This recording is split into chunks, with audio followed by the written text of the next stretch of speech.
যদি আপনি রাজা হতে চান আপনাকে শুরুতে গোলামের মতন পরিশ্রম করতে হবে।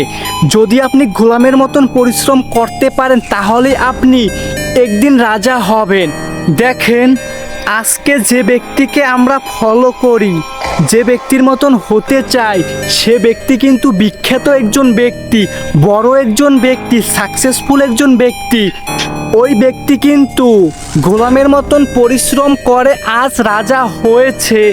আপনি আমি কিন্তু তারপরেই তার মতন হতে চাই।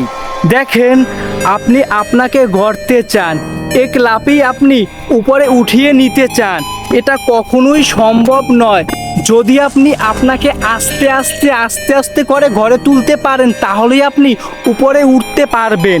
দেখেন, যে ব্যক্তি বড় হয়েছে ওই ব্যক্তি কঠোর পরিশ্রম করে আজ বড় হয়েছে, আস্তে আস্তে নিজেকে তৈরি করেছে। আপনি আমি কি করি, ওই আস্তে আস্তে তৈরি করা ব্যক্তিকে দেখে ওই ব্যক্তির মতন হতে চাই। হতে চাওয়াটা সহজ, হওয়াটা কঠিন। ওই ব্যক্তির সাকসেসের পিছনের গল্পটা একটু শুনে দেখেন তো, কতটা কষ্ট করেছে, কতটা পরিশ্রম করেছে, তারপরে ওই ব্যক্তি আর সাকসেস হয়েছে। আর আপনি আমি কি করি, মাঠে এসেছি এখনই আমি সাকসেস হয়ে যাব, এটা কখনোই সম্ভব নয়। দেখেন, আমি কিছু একটা শুরু করব, প্রথমে গোলামের মতন পরিশ্রম করব, তারপরে আস্তে আস্তে আস্তে আস্তে ওখান থেকেই আমি রাজায় রূপান্তরিত হব।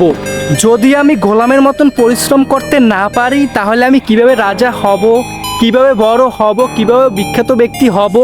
যদি বড় হতে চাই আমাকে প্রথমে পরিশ্রম করতে হবে, পরিশ্রমের বিকল্প কিছু নেই। আপনি চেষ্টা করবেন, পরিশ্রম করবেন, লেগে থাকবেন, নিজের প্রতি নিজের কনফিডেন্স রাখবেন, দেখবেন আপনি হয়ে যাবেন রাজা, কেউ আপনাকে আটকাতে পারবে না। যদি কথাগুলো বুঝতে পারেন তাহলে তো ভালো, না বুঝতে পারলে আবার শুনেন, আপনার কাজে আসবে ইনশাআল্লাহ।